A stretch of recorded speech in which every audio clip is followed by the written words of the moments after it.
For my September theme, I was inspired by Japanese porcelain and pottery and the art of Kintsugi, which is where you take broken pieces of pottery and basically celebrate it by, instead of trying to hide the cracks, fill it in with a gold substance.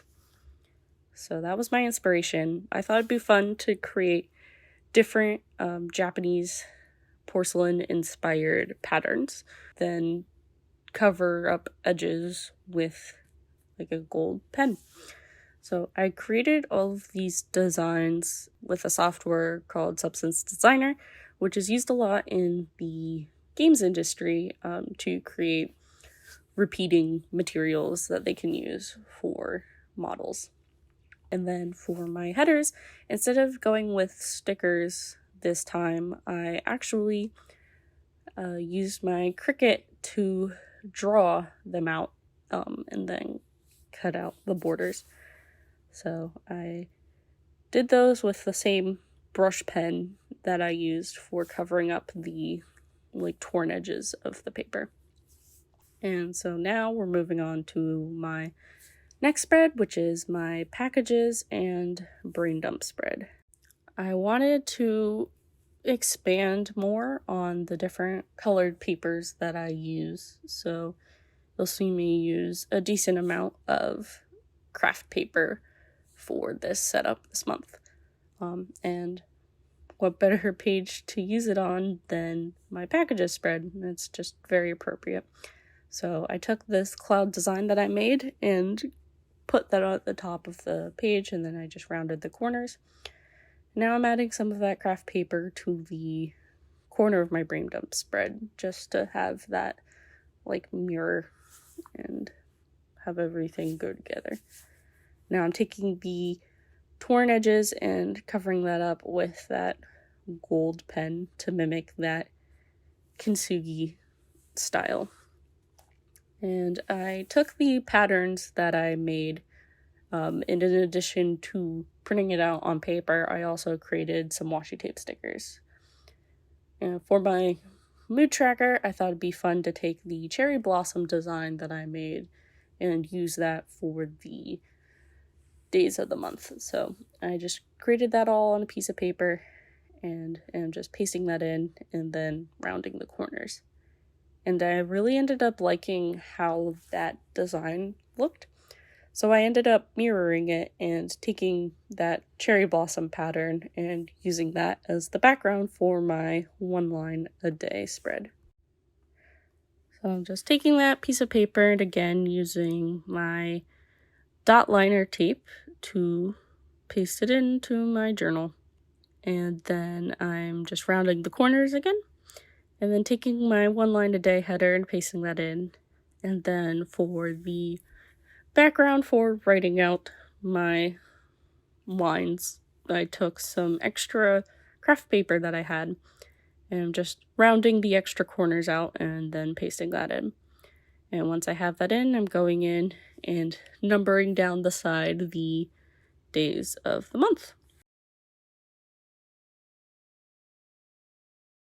So next is my key for the mood tracker. So I'm just taking some white docker paper to paste that in and then put down my colors for my mood tracker.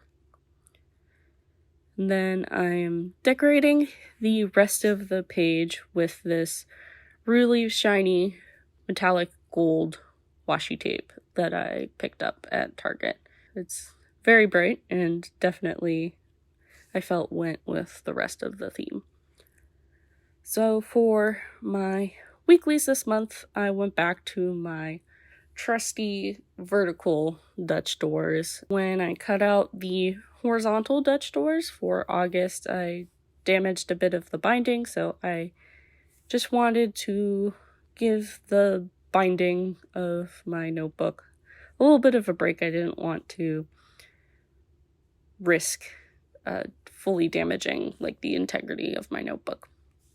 So I'm just cutting those out and then adding in my headers for my goals, tasks, and events.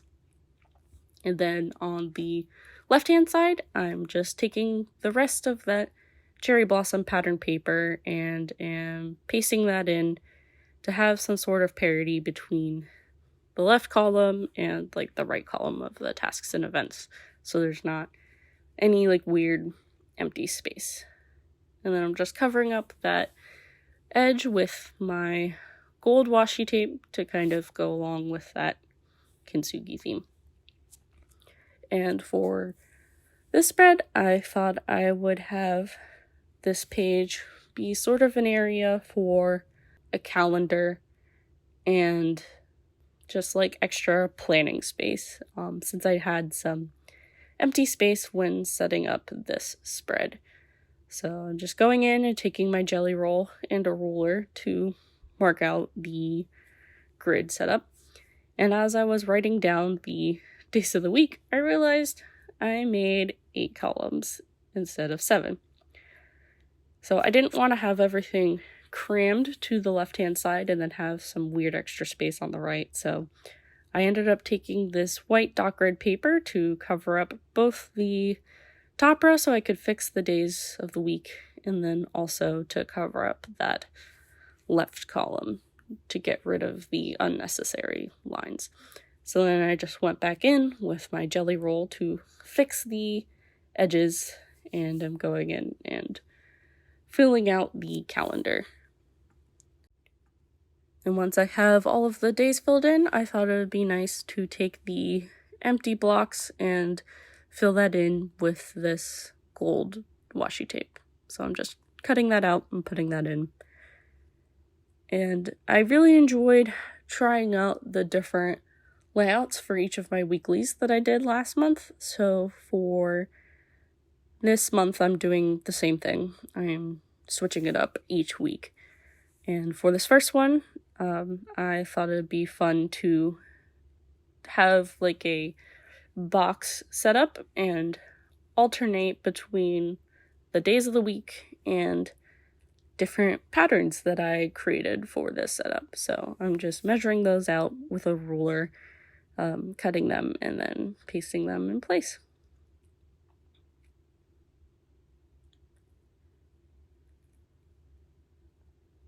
And once I have all of that cut and trimmed, I'm taking my numbers for the days of the week and pasting that in with my dot liner tape. And for this next setup, I thought it would be fun to have sort of like a mirrored layout, so each side is like flipped, and take this wave pattern that I made, and I'm trimming 2 columns to put on the outside edges of the Dutch drawers. So I just cut those out, and I'm pasting those in with my dot liner tape and then trimming off any excess at the bottom. And once I have that pasted in, I'm going in and dividing up the page with the numbers for the days of the week. So I messed up and I put 8 numbers down instead of 7, but you will see me fix that in a moment. For this page, I thought I would take the washi tape stickers that I made and do like an alternating box layout. So that's what I ended up doing, and I'm just taking different patterns of the washi tape and am just sticking that down on the page. Once I had all those down and I was ready to start pasting in the numbers, that's when I realized that I messed up. So that's what I like about using the dot liner tape, is that it sticks pretty well to the journal, but it's not like too permanent, so you can easily pick it up and like move things around if you make mistakes. And for this layout, I thought I would do a fairly simple layout with the like numbers and headers, and then outlining each space. So I'm just taking that gold zebra brush pen that I've been using to like highlight the different torn edges of paper. And I'm just using that to outline the different boxes. And for the last layout, I just went with a fairly simple box grid layout. And I'm just demarcating that with my Jelly Roll pen and ruler again. I'll go back and fix that. I accidentally went through my goal section. This setup was just littered with quite a few mistakes, so you get to see my process for how I fix those.